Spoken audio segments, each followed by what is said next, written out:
Bonjour à tous, bon clairement premier épisode, on n'est pas venu là pour trier les lentilles, on va tout de suite commencer cette chaîne de réno par de la réno. La présentation et tout le tralala je vous le ferai plus tard de façon précise et de manière à comprendre l'ensemble des lieux.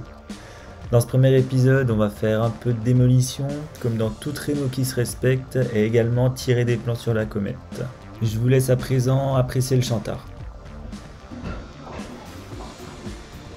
Bon là on est parti pour démonter cette petite roulotte au-dessus de notre tête parce qu'elle va nous embêter un peu, prendre les mesures de la dalle au-dessus, donc les poutrelles, faire la rase sur le mur ici, puis pour voir un peu plus clair. Donc pour mettre cette roulotte au sol, on va pas passer par 4 chemins, des grands coups de tronçonneuse juste au bout là, histoire que ça plie comme les autres. Puis on espère que tout va tomber, on n'aura plus qu'à mettre ça dans la remorque et puis go à la déchette. Action démolition.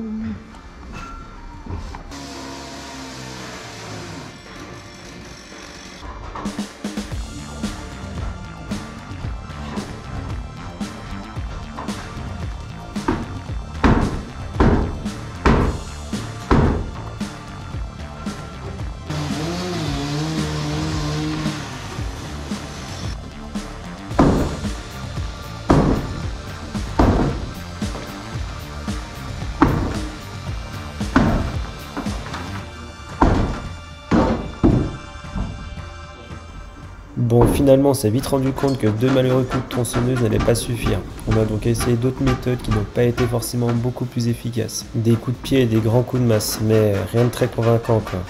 On est donc resté plus de 2 heures sur ce pont roulant qu'on devait éclater au sol alors qu'on pensait que ce serait une promenade de santé.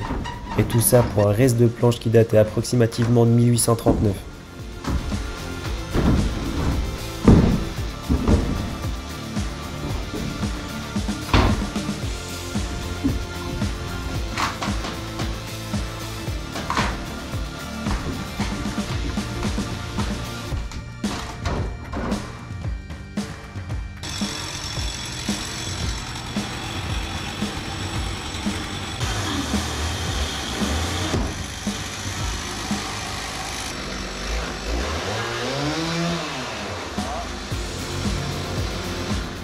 Ah vraiment plus solide que ça en allait. Hein. T'as l'impression à tout moment ça pouvait nous tomber sur la gueule, mais en fait jamais ça serait tombé.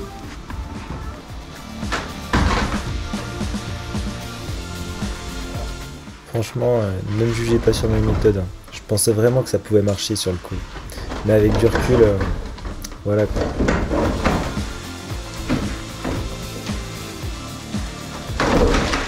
Ah, oh là, ça fait du progrès.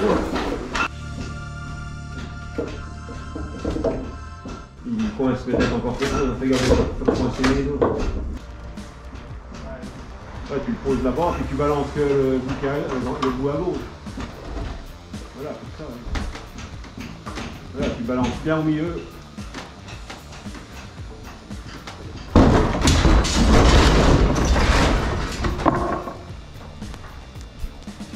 Gagné!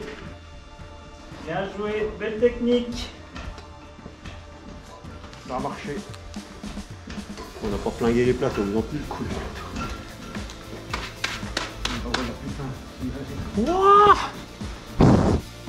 Petit peu de pousse-rotte.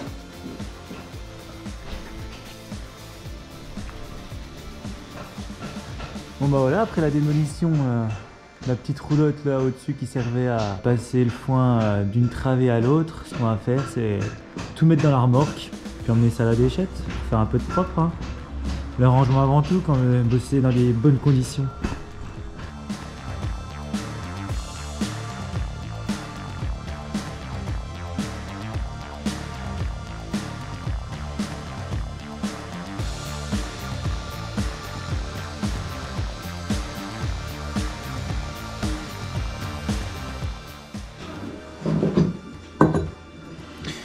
On a récupéré de ces poulies.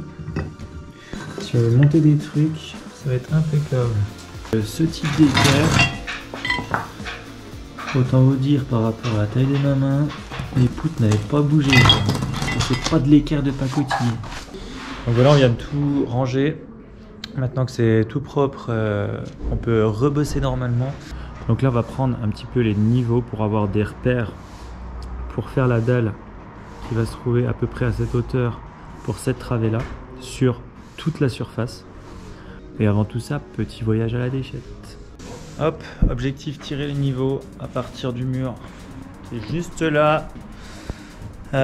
Sans laser, hein, juste à la règle et puis à la bulle. Donc comme on peut, on a l'habitude de faire les trucs sans grand matériel, donc on va continuer comme ça. Ça marche très bien, c'est juste un peu moins pratique, mais on fait la même chose, on arrive au même résultat. Donc, pas de souci là-dessus.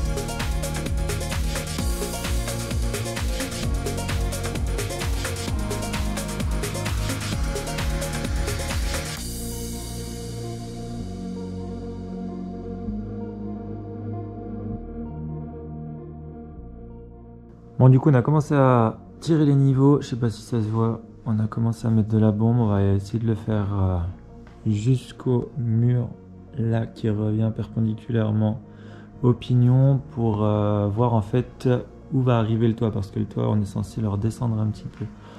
Logiquement, c'est pas encore fait, ça va dépendre un peu de la surface qu'il y aura. Et du coup, petite explication vite fait pour comment on a tiré les niveaux. On s'est basé sur le seuil de la porte qui va pas bouger lui. Donc on s'est basé sur cette hauteur là du seuil. Donc la hauteur qui était la plus haute, c'était sur la droite. Vu qu'on n'a pas de laser pour l'instant, on s'est appuyé là-dessus avec une règle. On s'est mis de niveau sur ces petites planches là et on a reporté la hauteur, donc le niveau, sur le mur ici. Donc cette trace là, sur le mur là, elle est à 20 cm de plus que le palier là-bas. Donc notre sol fini sera à 20 cm de moins que cette trace là. Et donc on s'est basé sur cette hauteur là pour faire nos niveaux de dalle qu'il va y avoir au-dessus. En hauteur de plafond fini, on serait à 3,05. Donc là, l'espace ici serait dédié à un loft. Donc un loft avec 3,05 sous plafond, on se dit que c'est pas mal. Seulement, il y aura une partie de l'étage qui sera dédiée à l'autre appart à côté. Donc il faut aussi que ça corresponde à un certain nombre de marches à descendre. Faut pas qu'il y en ait trop non plus. Donc plein de choses à prendre en compte. Et surtout, cette dalle va également délimiter la lumière qui va arriver dans l'appartement ici. Parce que là, ça va être un petit peu ouvert. On va avoir une petite terrasse. Donc à voir comment on peut faire. Pour l'instant, on est plutôt en accord avec le chef. Donc on va rester sur cette idée-là de 3,05. Sinon, à chaque fois, on est obligé de descendre d'une marche. Donc ça fait descendre de au moins 15 cm, entre 15 et 18 pour une marche. Et ça fait descendre. J'ai bien conscience que ce que je raconte peut paraître vraiment abstrait, ça peut même être du chinois pour certains, mais ce sera beaucoup plus clair et concret dans les prochains épisodes où les images parleront d'elles-mêmes. Donc abonnez-vous par ce froid de canard et petit pouce de la couleur du bonnet pour ceux qui ont suivi un minimum la vidéo. On va finir là-dessus pour ce premier épisode. Vous avez là un léger aperçu de la surface totale que je vous présenterai un peu plus tard. Un peu de suspense, c'est ce qui tient le public, comme on dit. On se retrouve bientôt pour de nouvelles galères et d'ici là, portez-vous bien. Allez, des bécos!